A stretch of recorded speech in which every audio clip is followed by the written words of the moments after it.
चिमूर तालुक्यात पुन्हा वाघाचा हल्ला, शंकरपूर परिसरात आणखी एका शेतकऱ्याचा मृत्यू, संतप्त ग्रामस्थांचा रास्ता रोको।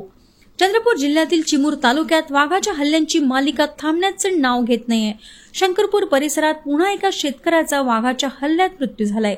गेल्या 1.5 महिन्यात शंकरपूरच्या 2 किलोमीटर परिसरात 3 शेतकऱ्यांचा जीव वाघाच्या हल्ल्यात गेला आहे। काल दुपारी 52 वर्षीय ईश्वर भरडे हे शंकरपूर आंबोली रोडवरील ठाणा रीट परिसरात त्यांच्या शेतात पिकाच्या पाहणीसाठी गेले होते।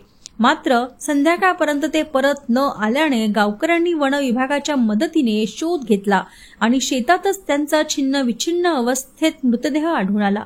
या घटनेनंतर परिसरात प्रचंड तणाव निर्माण झाला।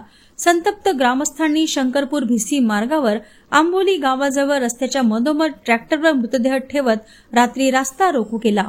अखेर प्रशासनाने मृतकाच्या कुटुंबाला वन विभागात नोकरी देण्याचं आणि वाघाचा तातडीने बंदोबस्त करण्याचं आश्वासन दिल्यानंतर आंदोलन मागे घेण्यात आलं आणि मृतदेह चिमूर येथे शवविच्छेदनासाठी हलविण्यात आला।